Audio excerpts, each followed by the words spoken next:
Today is Tuesday, October 22nd. This is Noreen Johnson, and here are the good news headlines of the day. The deadly shooting at former President Trump's rally in Pennsylvania on July 13th turns out was a preventable incident stemming from a lack of proper planning and communication between law enforcement agencies, this according to a new report. The House task force investigating the attempts on Trump's life is releasing their interim findings on Monday, with a final report expected by December 13th. The report says this: although the findings in this report are preliminary, the information obtained during the first phase of the task force investigation clearly shows a lack of planning and coordination between the Secret Service and its law enforcement partners before the rally. U.S. Secret Service personnel at the event did not give clear guidance to state and local authorities about how to manage security outside of their hard perimeter, nor was there a central meeting between the USSS and the law enforcement agencies supporting them the morning of the rally. Two findings presented this as key failures in the 51-page report. The task force found that shooter Thomas Matthew Crooks had been under scrutiny by the Secret Service's state and local partners for roughly 40 minutes before information about a suspicious person reached the Secret Service command post. It said 3 local law enforcement officers noticed Crooks around 5 p.m., each individually claiming that his behavior and manner were suspicious. Back and forth ensued among local and state units, with communication made more difficult by a lack of a central command system with the Secret Service. In the conclusion of its report, the task force indicated it would continue its efforts to interview officials and review new details as they emerge. It also reaffirmed its goal to investigate both the July 13th incident as well as the September 15th assassination attempt against Trump at his West Palm Beach golf course. Catholics for Catholics was honored to represent Catholics from around the country in a gathering with President Trump and other faith leaders in North Carolina Monday. President Trump announced at the meeting that he will impose a federal ban on all child gender mutilation surgeries in all 50 states. He also announced that he will create a task force to fight anti-Christian bias, saying that Christians are not a threat to our nation. Christians are the soul of our nation.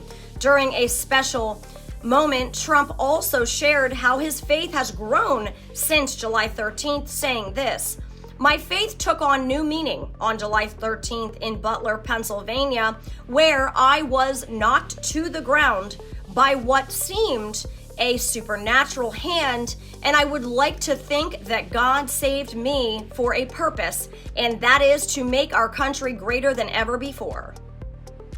In other news, a caravan of roughly 2,000 migrants is headed to the United States border from the southern end of Mexico, just weeks ahead of the presidential election between Vice President Kamala Harris and former President Donald Trump.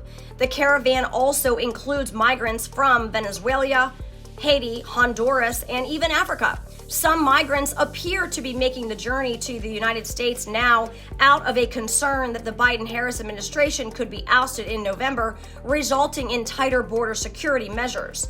Harris has now pivoted on immigration, portraying herself to voters as a supporter of increased border security measures, despite presiding over a record-breaking surge in illegal immigration since the Biden-Harris administration took office in January of 2021. The Democratic vice president even featured an image of the border wall built under Trump during an advertisement that presented her as a border state prosecutor. She claims those who cross our borders unlawfully will be apprehended and removed and barred from re-entering for 5 years, again pivoting on the key issue just ahead of the election. Over 10 million people have crossed the border under Biden-Harris, with 1.7 million illegal immigrant gotaways recorded since he was inaugurated in 2021. And then this White House National Security Council spokesman John Kirby told reporters on Monday that the United States is monitoring reports that North Korean soldiers are deploying to Russia to fight in Ukraine.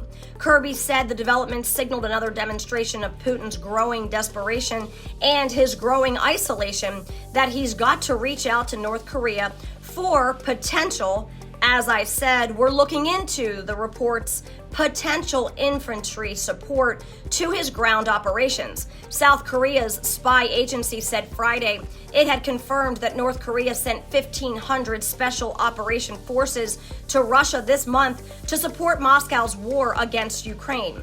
Ukrainian President Volodymyr Zelensky earlier said his government had intelligence that 10,000 North Korean soldiers were being prepared to join invading Russian forces. Kirby said this Monday, these countries can decide for themselves who they want to associate with and especially how they want to be economically linked with one another. Russia is increasingly isolated on the world stage. There's no question about that. Mr. Putin is still having to take radical steps to prop up his currency and to keep his war economy going. Putin is expected to end the BRICS conference with a press conference Thursday, according to Reuters. And then today, October 22nd, we celebrate the feast day of St. John Paul II. Even before he was canonized, many people referred to him as St. John Paul the Great. He also was the first non-Italian pope in more than 400 years. He was a vocal advocate for human rights and used his influence to effect political change. In 1981, an assassin shot John Paul twice in St. Peter's Square in Vatican City. He was able to recover from his injuries and later forgave his attacker and was later canonized in 2014 by Pope Francis. St. John Paul II, pray for us. And those are your daily good news headlines. This is Catholics for Catholics. May God bless you, and may God bless the USA.